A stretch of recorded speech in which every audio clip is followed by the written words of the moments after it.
Hello, I can't believe it's time to film my October TBR.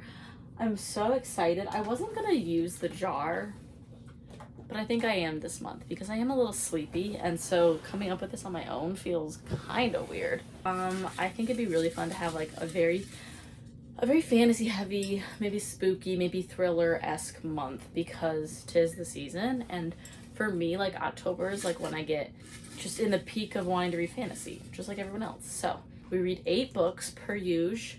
I pick 8 for my TBR. One of them will be our book club book, which is 11/22/63. It's the date of the JFK assassination, so you would think I would just have it memorized, so I'm not confident, but I will insert a picture here. That is our book club book this month, and I'm really excited to read that, but it is a chonky book. It is very, I don't know how many pages, but I've heard it flies, so really excited for that, but that's book 1, so we're going to pick 7 more. Let's see what the jar has in store, shall we? A book with a purple cover. I don't know if I have one, but all that being said, I think I have one that's kind of close, so I think this is the closest I can get. It's technically like a light blue, but all of these details are purple and the spine's purple. This works, and I think this is perfect for September. So that being said, we love Emily Wilde. Emily Wilde's Encyclopedia of Fairies will be book number 2. I've heard so many good things about this. So this is a cozy fantasy, and if I am correct, Emily Wilde like goes off to like a remote island to kind of put together some sort of like research. She's doing like research. Literally, she's putting together an Encyclopedia of Fairies, and that's like her research. But there is, I believe, some romance in here with with another writer and researcher, and I don't think they're direct competition, but I think there is like a little bit of like they're working on the same projects, and so there's a little bit of competition there between them. But this is definitely in the cozy fantasy category, and I think it's super sweet and cute, and I'm excited to read it. So welcome to the family. A book with a trope you love. Ha ha ha ha.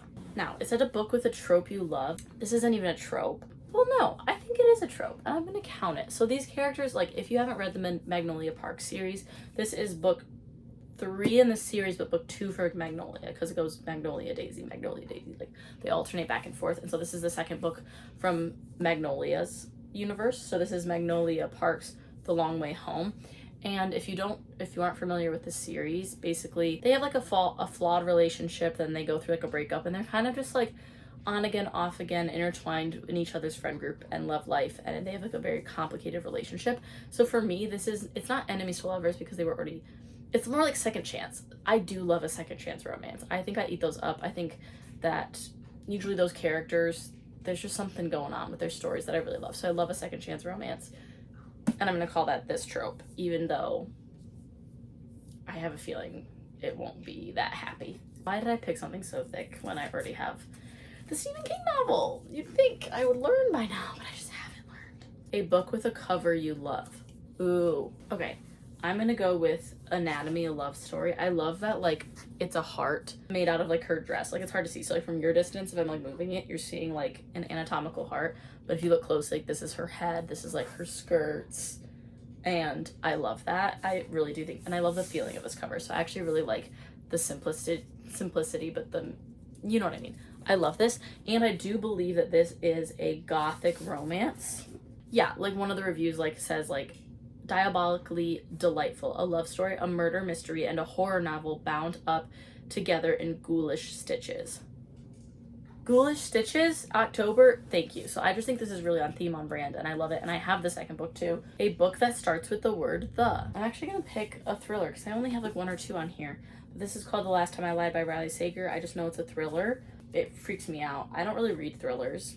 I don't really read romance. I will read things with thrilling, like I'll read fantasy with thrilling aspects or romantic aspects, but I don't really get into it. So all I really know about this is it's like a summer camp mystery where some of the girls in a friend group go missing one night, never been heard of since, and then one of them becomes, not one of the missing ones, but the remaining friend becomes like an artist and like paints based off of that experience. But that's all I know, and I know nothing else about it. But I think because the thriller, and it's pretty short, I'd like to put some shorter things on here that I think I'm gonna fly through, and because it's October, I think this is the perfect time to read a thriller because I genuinely don't think I will be in the mood for this another month. So we're hoping we get to it this month, otherwise it's going to be on my physical TBR forever.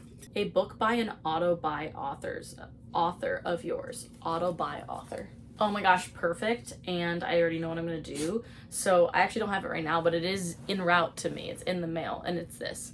Intermezzo. How do you pronounce it? I don't know. By Sally Rooney. Sally Rooney quickly became one of my favorite authors when I got back into reading.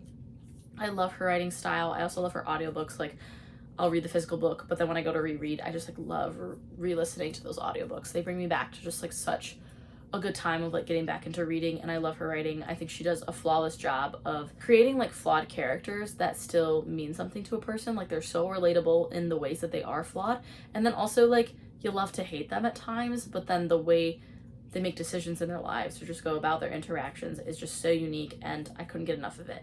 And all I know is that the cover is like chess, so I think it has something to do with chess. Watch you all be like, Intermezzo is like a chess concept. It probably is. Probably is. But all this to say, she's an auto-buy author for me, and this book came out in September. Yeah, mid-September, I believe. So I'm really excited to get my hands on it and to read it. It's coming in the mail. So there's that one. 2 more of these. Highest rated book on Goodreads TBR list. I'm gonna have to check this. Okay, it looks like my highest rated book is The Women by Kristen Hanna, and this was on my TBR last month, and I didn't even touch it. Got distracted, so sorry. But The Women by Kristen Hanna. Okay. I like it. I'm not mad at it. I do really want to read it, despite the fact that I haven't, and it's been on my TBR so much. I do want to read it. I thought I saw a spider on my leg, and I was ready to throw hands. It was about to catch these hands. Wow. It wasn't, don't worry. Okay, a book from the library. This is our final prompt. I actually don't have any physical books from the library, but I do have one that just came in on my Kindle. Insert here. Life Impossible by Matt Haig. Really interesting, and this has some magical realism, which he does really well, I'm told. He wrote The Midnight Library, I believe, as well. But I haven't read that either. So Matt Haig, it's a new author for me, which is also fun. So to recap our TBR, we've got The Life Impossible by Matt Haig, Intermezzo by Sally Rooney, 11/20 by Stephen King, The Women by Kristen Hanna, The Last Time I Lied by Riley Sager, Anatomy by Sana Schwartz, Magnolia Park's The Long Way Home by Jessa Hastings, Emily Wilde's Encyclopedia of Fairies by Heather Fawcett. And that's the stack. Thank you so much for watching this TBR. I hope to see you in the next one. Okay, love you, bye.